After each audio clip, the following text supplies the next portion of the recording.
Welcome to Porch Play Chats, sponsored by the American Association for the Child's Right to Play, or more affectionately titled IPA USA.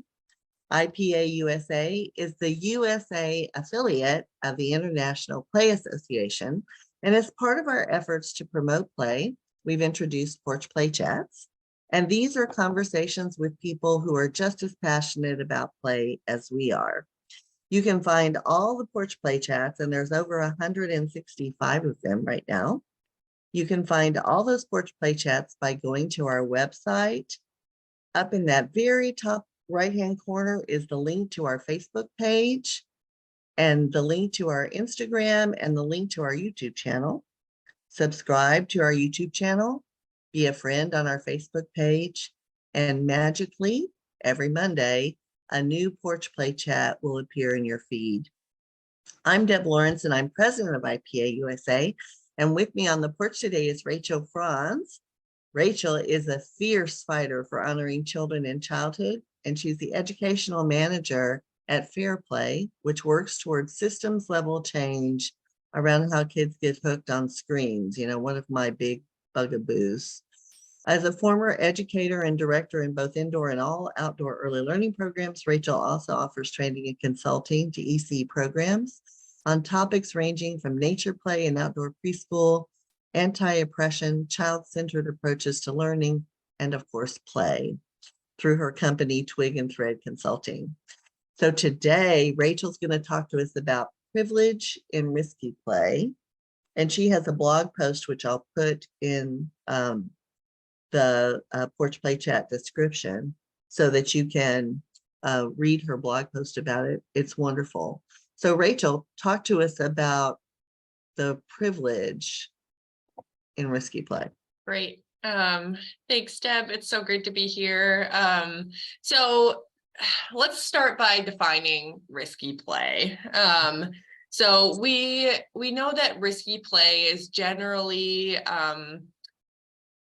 when children play with things like or encounter things like height, speed, maybe sharp tools. They might be playing near dangerous elements, rough and tumble play where they can disappear or get lost. And, you know, we know that there are many benefits to risky play.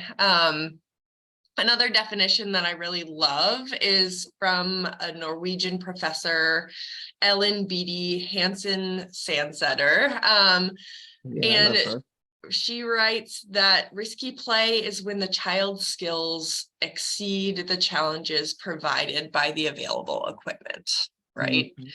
And in my practice as an early educator, and in working with other educators in their practices, I love to find ways to say yes to risky play as much as possible. So I think it was this spring, I was working on putting together a series of workshops around risky play. And, you know, I've been doing a lot of work around inclusion and thinking about how we can apply an equity lens to all of our practices within early learning. And I stopped and I was like, well, wait a minute. Is there, you know, are there things that I'm not thinking about when talking about risky play to make it even more inclusive? And I stumbled upon an Instagram post, and it was by this account called Puddle Parenting. It's a group of parents and educators that put things out a lot about outdoor play and about risky play. And I'm going to read it for you because it sort of stopped me in my tracks. So they said, their post said, what does privilege look like in risky play? Number one, if my child injures themselves, a trip to the doctor will not be a financial burden. Number two, I can let my child engage in risky play without being seen as a negligent parent. Number 3, I have easy access to laundry in my home. Mm, Number 4, I am able-bodied and can step in quickly to help my child if needed. mm, Number 5, I may feel anxious watching my child, but it's not overwhelming. And number 6, my child is physically and mentally able to participate in risky play. And I was like, whoa. whoa, right? And there were things in there that made me uncomfortable and made me really think and have to challenge a lot of the things I was thinking about around risky play. Mhm. And, you know, I think that we can reframe this for early childhood educators and people working with children and families to ask questions like, you know, like the families I serve have easy access to laundry, or we can launder their clothes for them if they get really muddy and dirty. Like as an educator, I could say I am able-bodied and can step in quickly if needed. And so I think it really made me step back and be like, okay, like all children need risky play. Mhm. How can we define risky play in a way that takes all of that into consideration? And I really believe that risky play is beneficial for all children as long as we honor each and every child and Mhm. family. And, you know, I think it's something that we do a lot in the classroom in many, many different ways, and something that we can really apply to the idea of, you know, like climbing trees, or going down a fast slide, or, you know, even doing something that's scary for a child. So, yeah, I think I'll leave it at that, and would love to get your reaction, Deb. But it's Well, I think wow was a my initial reaction. I kind of wish they hadn't put if my child is injured first. You know, right, I could have been down a little bit. right, yeah, Um, but I do think we have to consider every family situation. And, you know, just as we say, you need to individualize with every child, we need to individualize with every family. right, And so finding ways to overcome some of those issues, as you suggested, is the responsibility of the professional. Helping families feel comfortable with risky play, I think, is the bigger barrier because they've been, you know, drilled that I'm a horrible parent. We have someone who comes on the Porch Play Chat all the time, Angie Nestovska, who says when she takes her child to the park, other parents look at her aghast at what she's allowing her child to do. right, And she said, you know, I'm not impacted by that, but it's because I'm an early childhood educator and this is my profession, right? right, And I understand the need for this. And so sometimes I think it is parents are overprotective because they don't want to be judged. Sometimes I think parents don't have the resources in order to deal with what risky play might result in. And I think that's a big one. Other parents may not even have access, like transportation, to get their child someplace where they could actually have some challenging, risky play. right, And so I think, again, from a systems perspective, we have to really take this as a comprehensive approach, and we need to have a parenting educational aspect to it. And I don't want to say educational because parents aren't stupid, but they need to hear the benefits of what risky play does for children and the dangers if children don't have access to risky play, to injuries later on. So, you know, some of those things, if I don't have access to medical care, in 10 years, I may not have access to medical care, but the harm may be greater because my child didn't know where they were in space. They Yeah, tried to do something that was outside of their ability right. because they had never been able to push their ability a little in risky play. So, I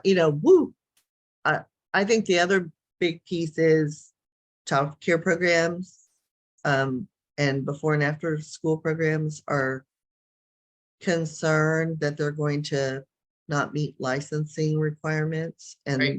inspector will come. And I think that is preventing a lot of risky play, and access to risky play on a playground.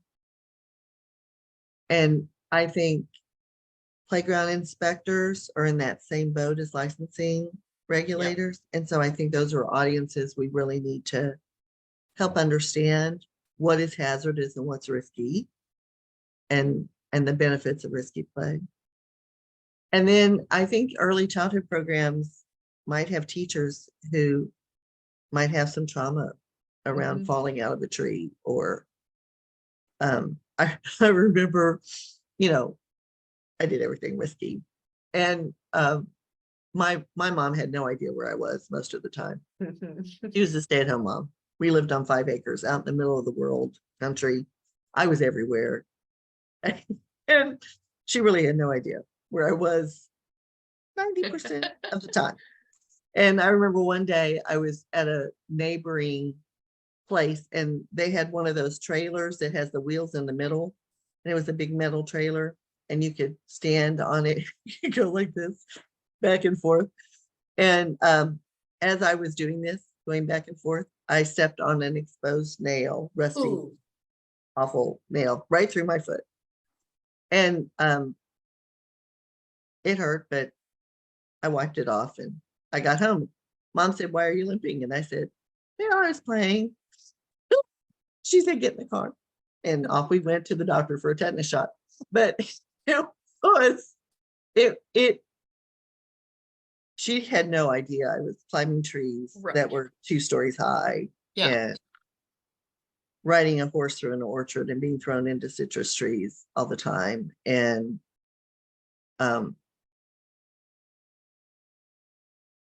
balancing on a trailer and getting a nail in my foot. And I mean, just, and so I think there are so many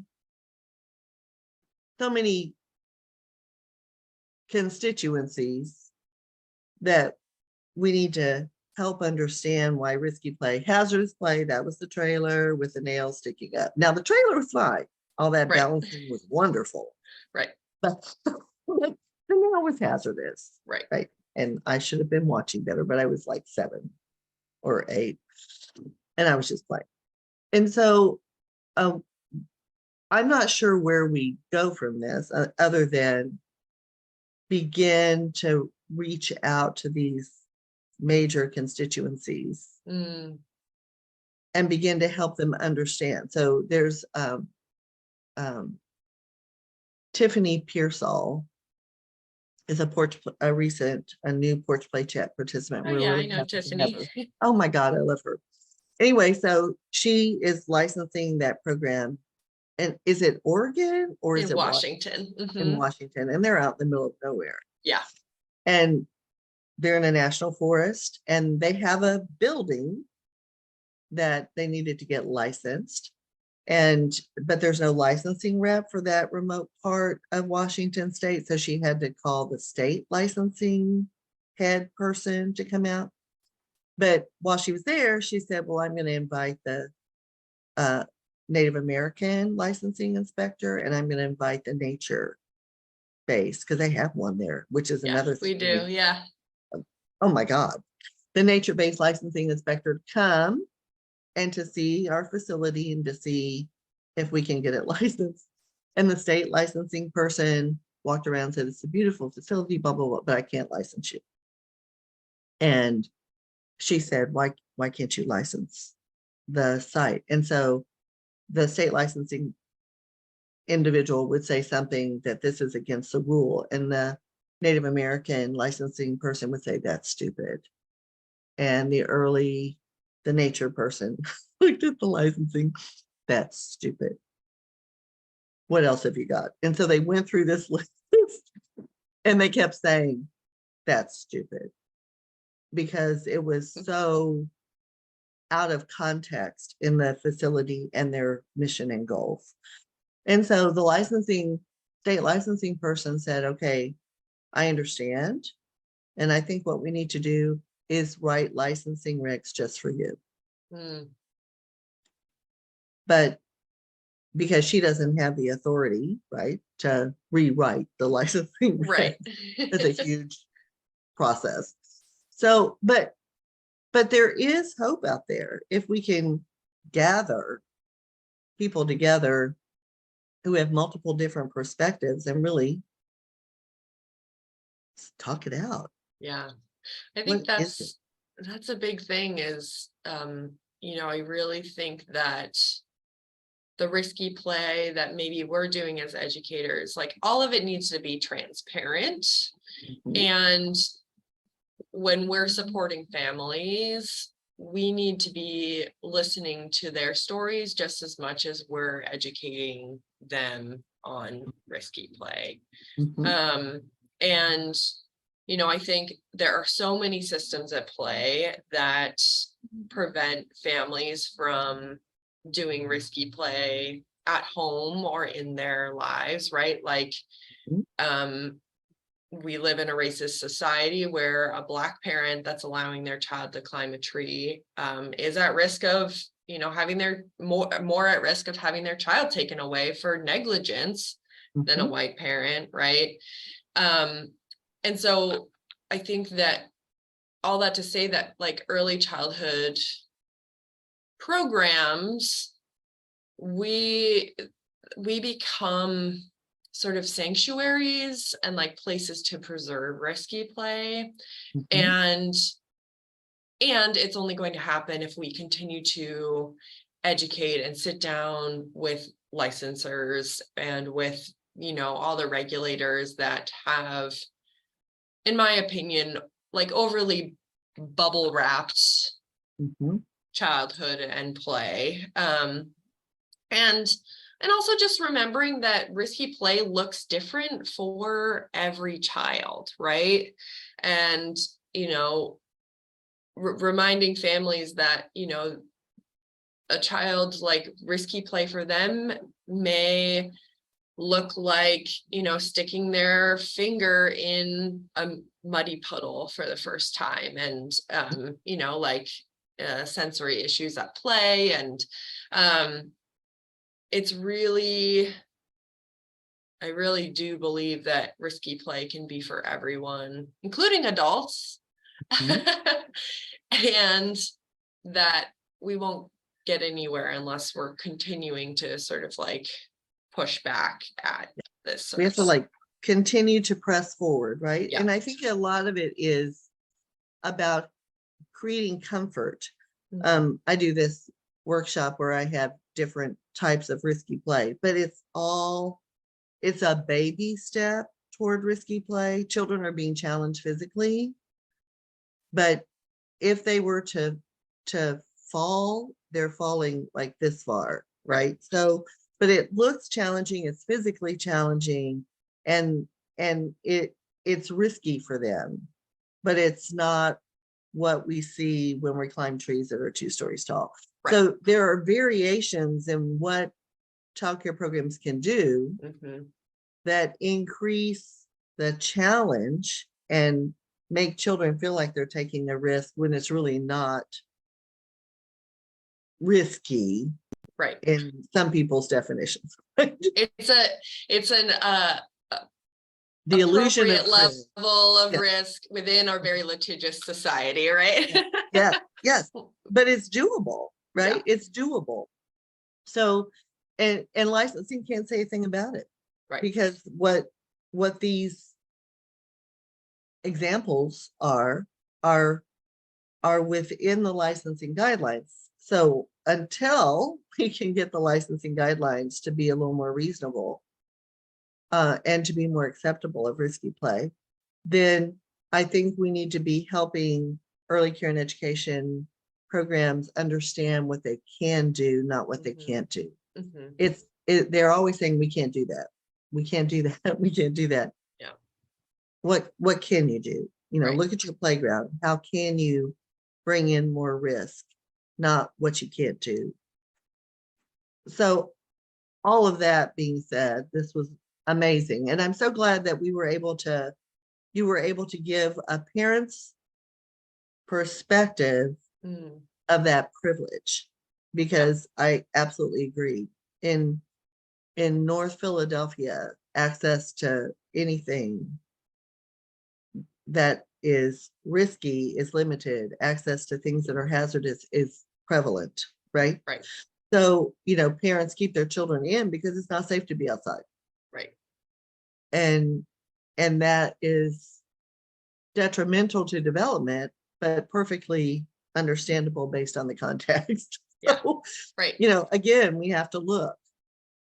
What is it that we can do to support these families? How can we allow their children to be have risk more accessible to them?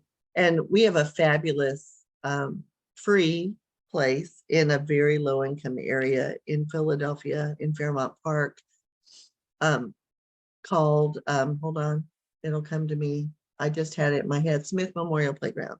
And it is open, it is free, they take donations, they have an endowment, and all the playground equipment in that facility is risky. Awesome. And you won't ever see that kind of playground. I've never seen playground equipment like this. Yeah. And it is certainly accessible to the children in that neighborhood. But you know, childcare programs bring their children there. And families on the weekends flock there because they want their children to have that experience. It's set up in a way. They have play workers that are stationed but never interfere. Amazing. It's amazing. It's a great model. And so I think we need to find ways to make places like that maybe more accessible. Yeah. And especially in areas that may not have access or can't travel to those areas. Right. Oh my. Okay, well, stay right there while I close this out. So to learn more about IPA USA, please visit our website at ipausa.org. And until next time, keep on playing.